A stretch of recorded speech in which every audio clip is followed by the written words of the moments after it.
इन्नल हम्दुलिल्लाह वस्सलातु अला रसूलिल्लाह वस्सलामु अला मन इत्तबा बिसुन्नति हबीबिल्लाह अम्मा बाद। सामईन व नाज़रीन, कुछ साथियुनि जे इसरार ते ऐं कुछ साथियुनि जे बार बार चवण जे खां बाद त अब जमात इस्लामी जे अमीर अव्वल जनाब अबुल अला मौदूदी साहब जे अक़ाइद ऐं नज़रियात के उम्मत मुस्लिमा जे साम्हूं पेश कजे।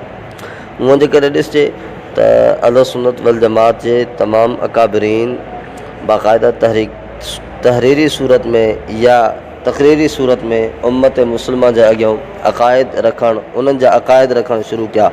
बहरहाल अल्हम्दुलिल्लाह इन फितने खां काफ़ी उम्मत महफूज़ थी वई। बहरहाल चूँकि ज़मानो गुज़रंदो वञे पियो, काफ़ी दोस्तनि जी तरफ़ां इहो इसरार बि थिए पियो त इन्हनि जे अक़ाइद खे अवाम जे अॻियां रखजनि। अंबिया अलैहिमुस्सलाम व तस्लीमात जे लाइ अहले सुन्नत वल जमात जो इहो अक़ीदो आहे त उहे गुनाहनि खां पाक हूंदा आहिनि ऐं नबूवत जे लाइ इहो शर्त आहे त उहो गुनाहनि खां मासूम हुजे, यानी अल्लाह ताला उन्हनि खे गुनाहनि खां बचाईंदो आहे। पर अबुल अला मौदूदी साहब जेको ज़ाहिर में त पहिरियों पाण खे सुन्नी सॾराए पियो, सुन्नियत जो लिबास पहिरे करे रवाफ़िज़ जी तर्जमानी कंदे अंबिया अलैहिमुस्सलाम जी इस्मत जो इनकारी थी पियो आहे, यानी अंबिया अलैहिमुस्सलाम जे लाइ सिफ़त इस्मत जो उन इनकार कयो आहे। उन जूं इबारात पेश कंदासीं इंशाअल्लाह। असल मसलो इहा आहे त अंबिया अलैहिमुस्सलाम खे गोया के मौदूदी साहब आम इंसान चए पियो। जॾहिं आम इंसान चए इन जे करे काफ़ी उन गुस्ताखी बि कयूं ऐं इस्मत जो इनकार कयो आहे। उन जूं इबारतूं त पेश कंदासीं, पर जेकॾहिं क़ुर मजीद में ॾिसजे अल्लाह तबारक व तआला फरमायो आहे अतीउल्लाह व अतीउर रसूल, अल्लाह ताला जी इताअत कयो ऐं रसूलुल्लाह सल्लल्लाहु अलैहि वसल्लम जी इताअत कयो।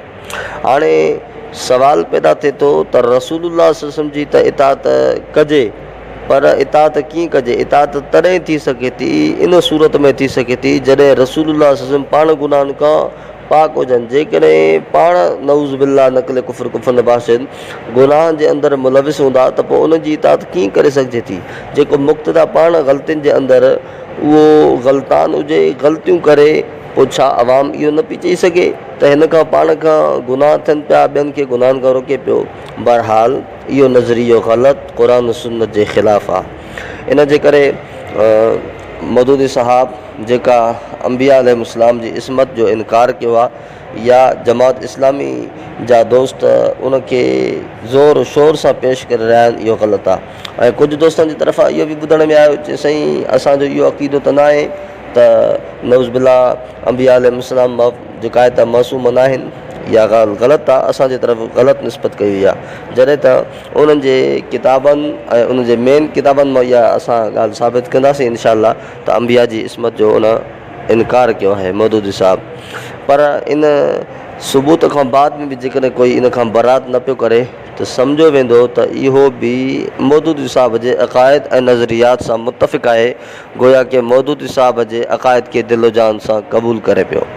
बहरहाल इन करे जेका इहे किल्प जिन दोस्तनि ताईं पहुचे, मौदूदनि जे बारे में नरम लहजो रखणु इहो अकुल में अचण वारी ॻाल्हि न आहे। छो जंहिंजा अहिड़ा अक़ीदा हुजनि, अंबिया अलैहिमुस्सलाम जी इस्मत जा इनकारी हुजनि, छा उन्हनि जे लाइ नरम लहजो सम्झ खां ॿाहिरि आहे। उन जी इबारात पेश कनि थो मौदूदी साहब जो।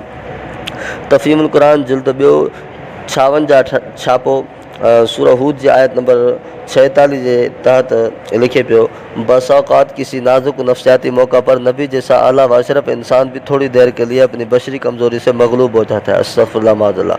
यानी अंबिया जहिड़ो आला अशरफ इंसान भी बशरी कमज़ोरी खां मगलूब थींदो आहे। अस्तग़फिरुल्लाह माज़अल्लाह। ये साफ़ अंबिया अलैहिस्सलाम जी इस्मत जो इनकार आहे, जॾहिं त अंबिया अलैहिस्सलाम ते बशरियूं कमज़ोरियूं ग़ालिब थींदियूं ई कोन्हनि, छो त उहे पाक हूंदा आहिनि। लेकिन जो ही कि इसे ये एहसास होता है या अल्लाह ताला की तरफ से एहसास करा दिया जाता है कि उसका कदम मेयार मतलूब से नीचे जा रहा है, वह फ़ौरन तौबा करता है और अपनी गलती की इस्लाह करने में उसे एक लम्हा के लिए भी तामुल नहीं होता। हज़रत नूह की इखलाकी रिफ़त का उसे इससे बड़ा सबूत और क्या हो सकता है कि अभी जान जवान बेटा आँखों के सामने गर्क हुआ है और इस नज़ारा से कलीजा मुँह को आ रहा है, लेकिन जब अल्लाह ताला उन्हें मुतनब्बे फरमाता है कि जिस बेटे ने हक को छोड़कर बातिल का साथ दिया उसको महज इसलिए अपना समझना कि वो तुम्हारी सुल्ब से पैदा हुआ है, महज एक जाहिलियत का जज्बा है। अस्तग़फिरुल्लाह माज़ल्लाह। यानी हज़रत नूह अलैहिस्सलाम जे लाइ इहो चवणु त जाहिलियत जो जज्बो आहे, अंबिया जे लाइ इहा लफ़्ज़ लिखणु तो वो फ़ौरन अपने दिल के ज़ख़म से बेपरवाह होकर इस तर्ज़ फ़िक्र की तरफ पलट आते हैं जो इस्लाम का मुक़्तज़ा है। हज़रत नूह अलैहिस्सलाम जे लाइ इहे लफ़्ज़ लिखणु त एक जाहिलियत का जज्बा है। छा मौदूदी साहब जी जमात, मौदूदी साहब जा मुतबीन ये बर्दाश्त कंदा त मौदूदी साहब लाइ चऊं त अबू जेल जी सुल्ब में पैदा थियल इनखे जाहिलियत हुई या अबू जेल वारी जाहिलियत हुई, छा ईअं बर्दाश्त कंदो? जेकॾहिं मौदूदी साहब जे लाइ इहे अल्फाज़ बर्दाश्त न आहिनि अंबिया अलैहिस्सलाम जे लाइ त बतरीक़े औला। मौदूदी त आम इंसान आहे, अंबिया त ख़ुदा जो इंतिखाब शुदा पैगम्बर हूंदा आहिनि, इन करे उन्हनि जे लाइ इहे लफ़्ज़ लिखणु इन करे घुरिजे त इन्हनि जे अक़ाइद खां जेका आहे त परे थिजनि। ॿिए नंबर ते दाऊद अलैहिस्सलाम जे लाइ तफ़हीमुल क़ुरान जिल्द 4 इन साॻे छापे 53 जे अंदरि लिखे पियो, सूरह स्वाद आयत नंबर 26 जे तहत जो फ़ेल इनसे सादर हुआ था उसके अंदर ख्वाहिश नफ्स का कुछ दखल था, इसका हाकिमाना इक़्तिदार के नामुनासिब से भी कोई ताल्लुक़ था और वो कोई ऐसा फ़ेल था जो हक़ के साथ हुकूमत करने वाले किसी फरमान रवा को ज़ेब न देता था। अस्तग़फिरुल्लाह माज़ल्लाह। यानी हज़रत दाऊद अलैहिस्सलाम जे लाइ इहो चवणु त उनखे इहो फ़ेल जेको हक़ वारनि जो हूंदो आहे उनखे इहो ज़ेब न पियो ॾिए। छा उहो ज़ेब न पियो ॾिए? मन नऊज़ बिल्ला हज़रत दाऊद अलैहिस्सलाम नाहक ते हो ऐं हज़रत दाऊद अलैहिस्सलाम जे लाइ चवणु त हाकिमाना इक़्तिदार जे नामुनासिब। नबीअ जे लाइ अहिड़ा जेका त जुमिला इस्तेमालु करणु जेके क़ुरान सुन्नत जे ख़िलाफ़ ऐं जेके गुस्ताख़ी जे ज़ुमरे में अचनि था, इहो मौदूदी साहब जो ई वतीरो आहे।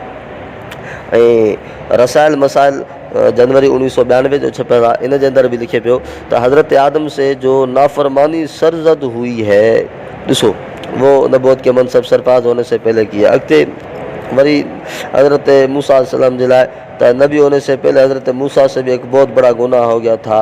हज़रत आदम हज़रत मूसा अलैहिस्सलाम जे लाइ इहो चवणु त उनखां गुनाह थियो जॾहिं त उन्हनि खां गुनाह जो तसवुर ई न आहे। पर अफ़सोस मौदूदी साहब खे इहा ॻाल्हि सम्झ में न पई अचे ऐं मौदूदी जमात खे।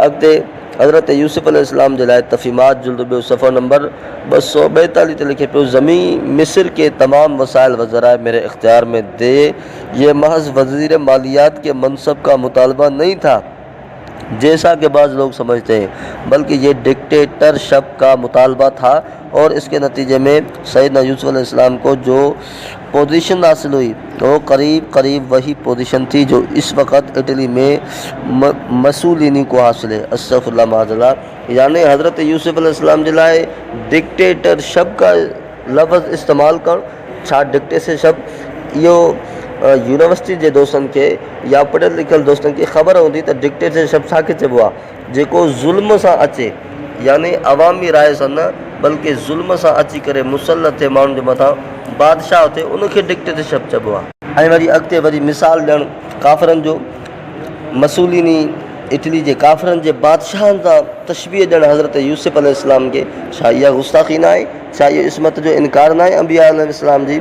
इन करे मौदूदी साहब जी जमात के गुज़ारिश आहे त इन्हनि शयुनि खां पासो करनि। ऐं इहे सिर्फ़ु चंद हवाला जात आहिनि जेके नमूने ख़ातिर असां तव्हांजे साम्हूं पेश कयासीं।